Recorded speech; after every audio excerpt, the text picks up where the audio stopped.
One message popped up on my daughter-in-law's tablet, and it changed the way I saw my family forever. I remember the exact moment because it didn't feel important at first, just one of those small, ordinary things that happen in a quiet house. Ashley had been over for lunch that afternoon, the kind where everything looks perfect on the surface. I made her favorite chicken salad, set the table with the good plates, even put fresh flowers in a small glass vase like I used to when my husband was still alive. She smiled, thanked me, scrolled through her tablet between bites, and talked about how busy life had been lately. Daniel, my son, couldn't make it. Work, she said. Always work. After she left, the house felt the way it always did now, too quiet, too still, like something important had been taken out of it and never returned. I cleared the dishes slowly, rinsed each plate, dried them carefully, placing them back where they belong. That was when I noticed the tablet. It was sitting on the edge of the kitchen counter, screen still glowing faintly. For a moment, I just stared at it. Ashley was always careful with her things. Too careful. It wasn't like her to forget something like this. I picked it up, meaning only to turn it off and set it aside until she came back for it. But before I could press the button, the screen lit up again. A message appeared. Just one line, simple and casual, like it didn't carry any weight at all. Once we move her out, everything becomes easier. I froze. My thumb hovered over the edge of the screen, but I didn't touch anything. I read it again. Then a third time, just to make sure I hadn't misunderstood. Move her out. The words didn't feel real at first. They felt like they belonged to someone else's life, someone else's story. Not mine. Not this house. Not the family I had spent decades building piece by piece. I should have turned the tablet off right then. I should have set it down, called Ashley, and told her she'd forgotten it. That would have been the right thing to do. The normal thing. But something in me didn't move. It wasn't curiosity, not exactly. It was something quieter. Something colder. The kind of feeling that settles in your chest when a small crack forms in something you thought was solid. I told myself there had to be an explanation. Maybe it wasn't about me. Maybe it was a misunderstanding. A message sent to the wrong person. People make mistakes like that all the time. I stood there in my kitchen, the late afternoon light stretching across the floor, the hum of the refrigerator the only sound in the room. Everything looked the same. Nothing had changed. And yet, somehow, everything had. My reflection in the darkened window looked back at me, smaller than I remembered, older in a way that had nothing to do with years. I tightened my grip on the tablet without realizing it. I should have stopped. I knew that. But I didn't. Because deep down, before I even unlocked the screen, before I read another word, there was already a quiet voice inside me whispering something I didn't want to hear. What if this isn't a mistake?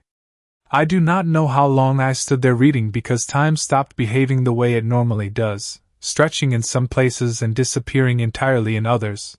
But what I do remember is how each message began to connect to something I had already lived through, something I had dismissed at the time as coincidence or misunderstanding, something I had chosen not to question because questioning it would have made things uncomfortable.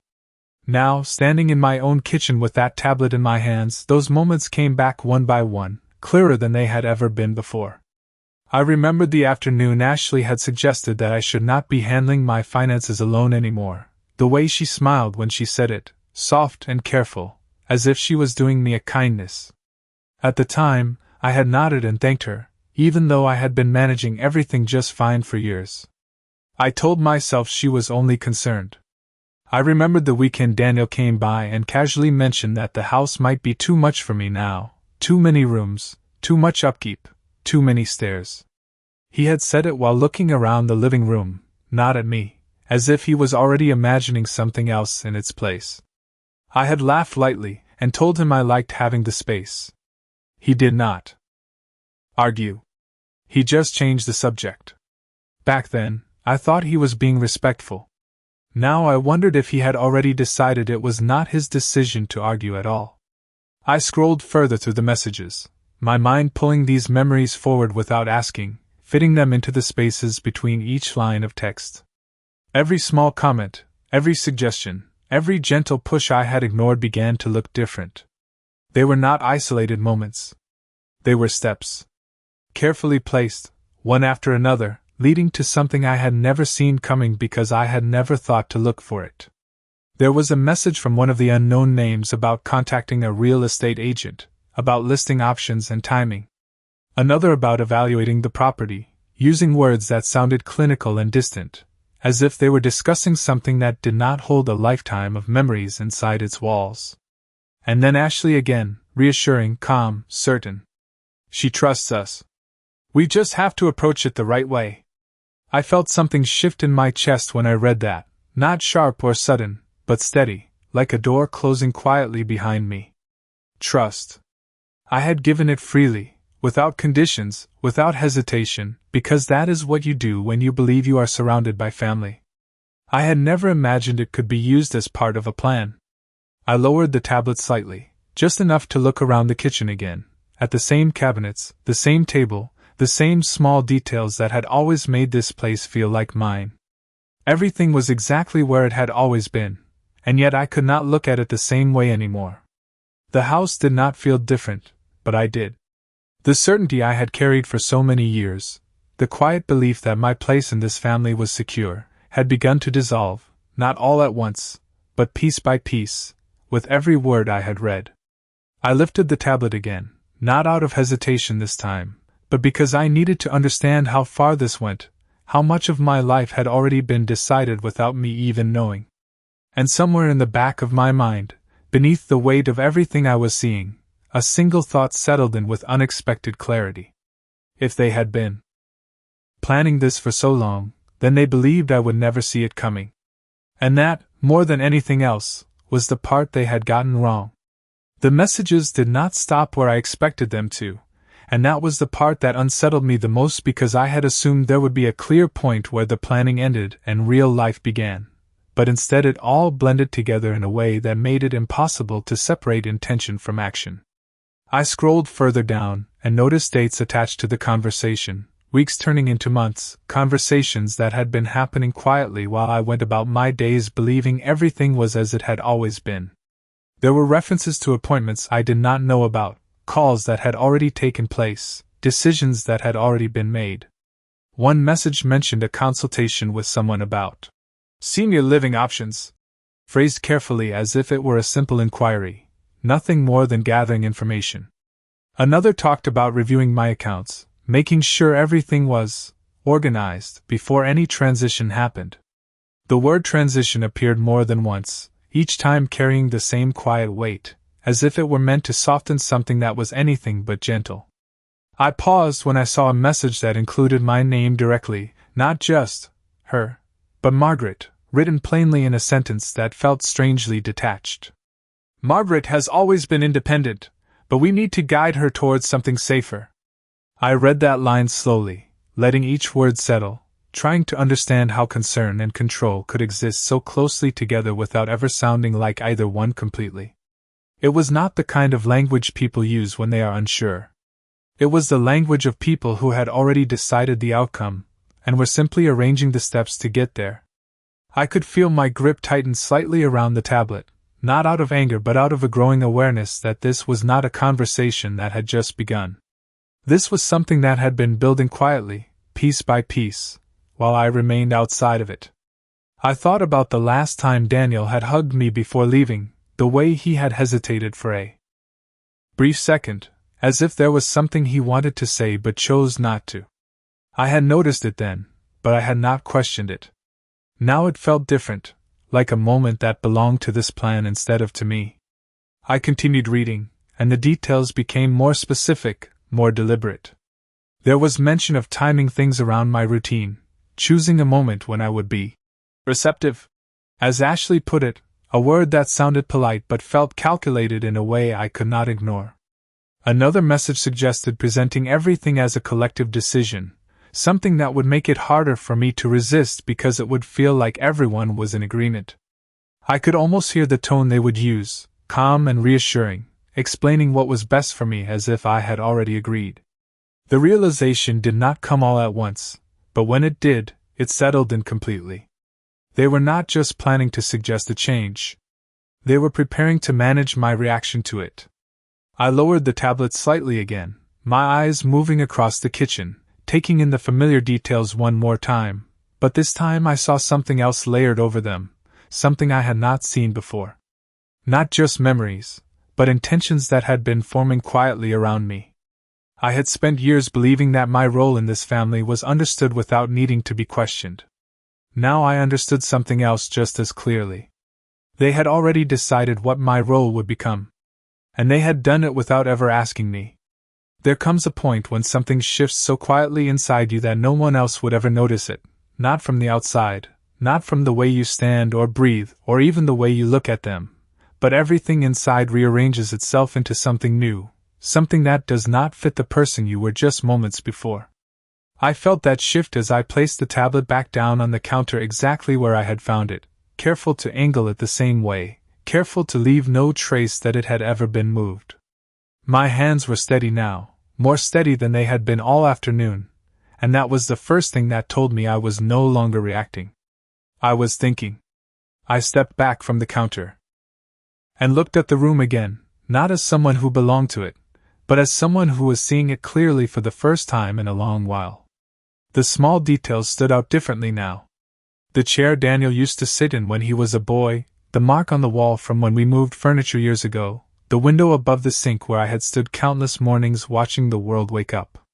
None of those things had changed, but the meaning behind them had. They were no longer just memories.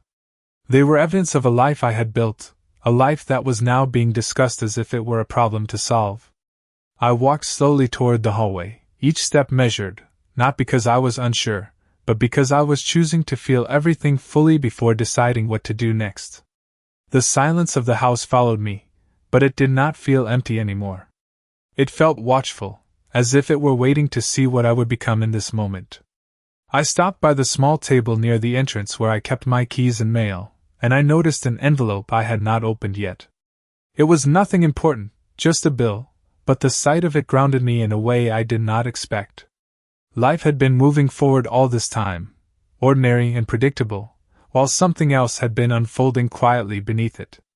I picked up the envelope, then set it back down without opening it. There would be time for that later. There would be time for everything now.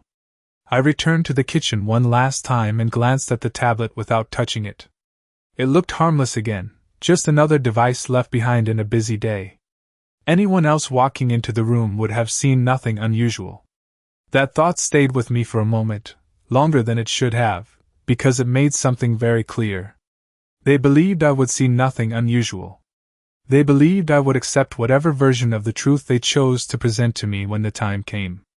I let out a slow breath, not heavy, not strained, just deliberate, and in that breath, something settled into place. I was not going to confront them. Not yet. There was no need. Everything I needed to understand was already there, laid out in careful words and quiet plans. What mattered now was not what they were doing. It was what I would do with what I knew.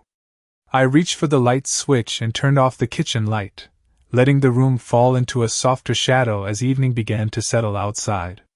The house was still mine. That much had not changed. And for the first time since I had read that message, I allowed myself to acknowledge a simple, steady thought that carried more weight than anything else. They thought they were preparing me for a decision.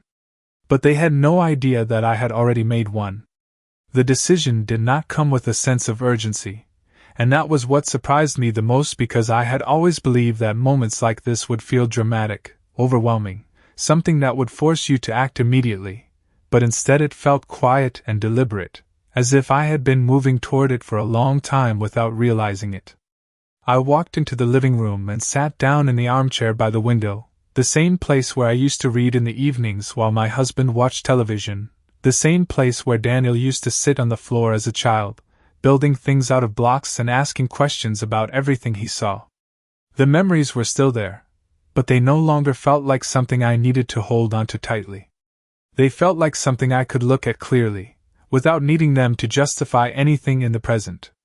I rested my hands in my lap and let the silence settle around me again, not heavy this time, but steady, almost grounding. For the first time since the afternoon began, my thoughts were no longer racing ahead of me. They were aligning, one by one, into something I could actually use. I began to think about what I knew, not what I felt, not what I feared, but what I had seen with my own eyes. There was a plan. It had been in motion for months. It involved my son, his wife, and at least 2 other people. It centered around my home, my finances, and my future. And most importantly, it relied on one assumption: that I would not resist. I let that thought sit with me for a moment, turning it over slowly, examining it from every angle. It was not cruel in the way I might have expected. It was not filled with anger or resentment. It was something else entirely. It was confidence. Confidence built on years of watching me choose peace, watching me step back, watching me accept things without question. I could not deny that part. It was true. I had spent most of my life making things easier for the people I loved. I had believed that was strength. Perhaps it still was. But strength did not have to mean silence. That realization came quietly, but it stayed. I leaned back slightly in the chair and looked out the window, watching the last light of the day fade across the yard.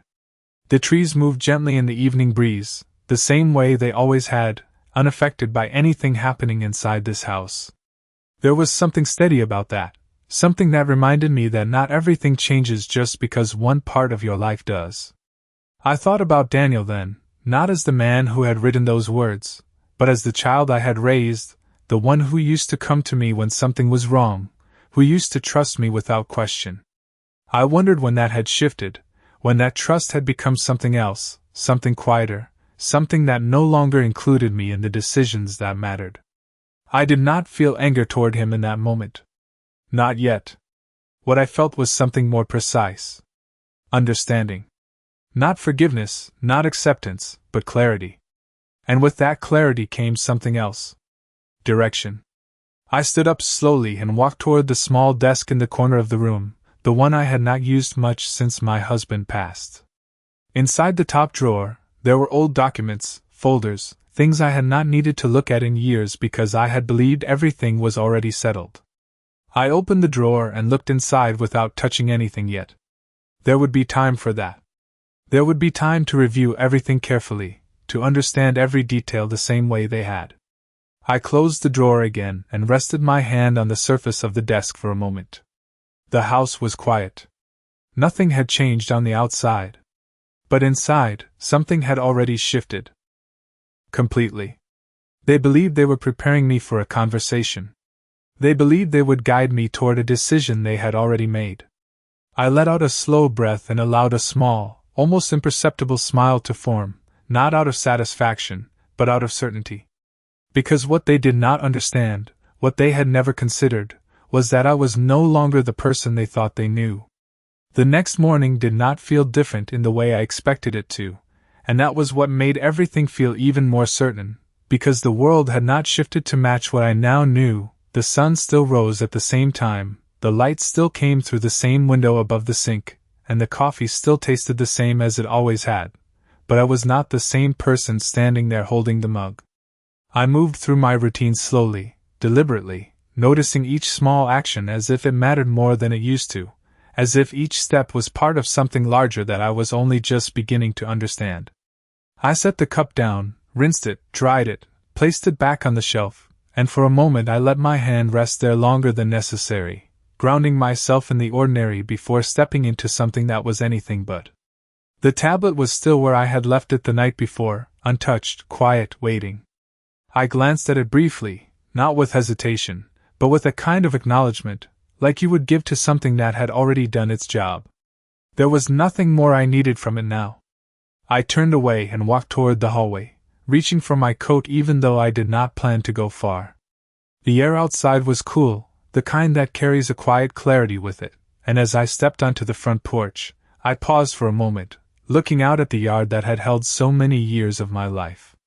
The grass needed trimming, the fence leaned slightly at one corner, small details that once would have bothered me but now felt insignificant compared to everything else.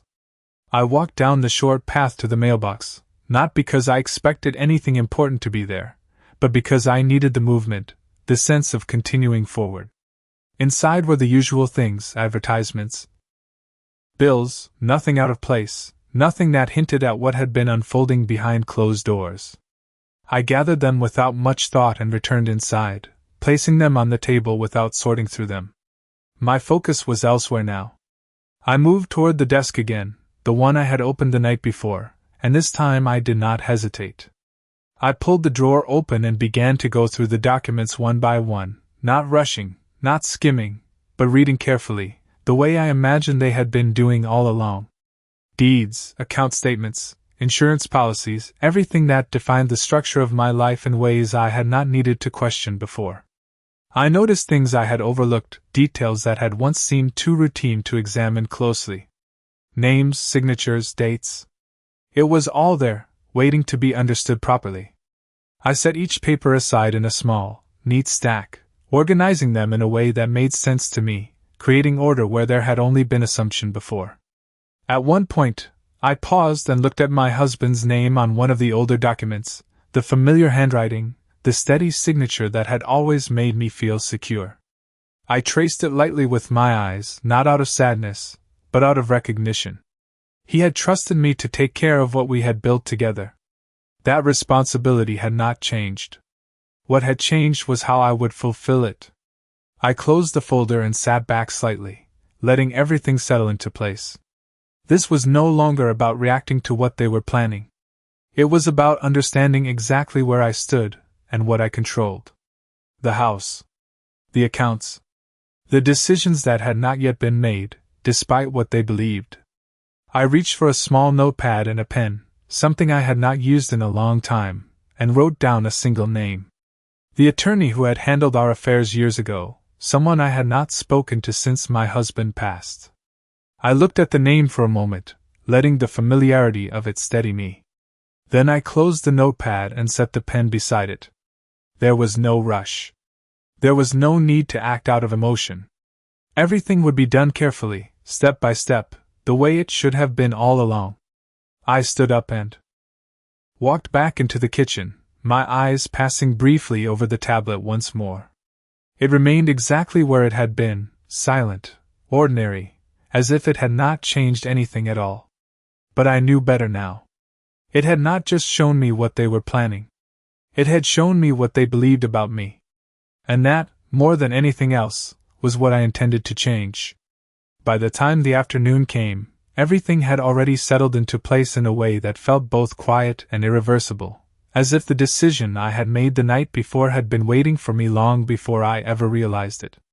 I moved through the house with a sense of purpose that did not need to be announced, touching nothing unnecessarily, changing nothing on the surface, allowing everything to remain exactly as they expected it to be. The tablet still sat on the kitchen counter, untouched, a small, silent witness to something that had already changed everything. I left it there deliberately, knowing that when Ashley returned, she would expect to find it exactly where she had forgotten it, just another ordinary mistake in an ordinary day.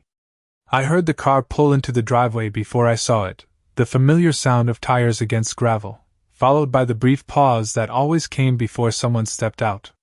I did not rush to the door. I did not adjust my expression. I simply stood where I was, allowing the moment to unfold at its own pace. The door opened a few seconds later, and Ashley stepped inside with the same composed energy she always carried, her eyes scanning the room briefly before landing on me.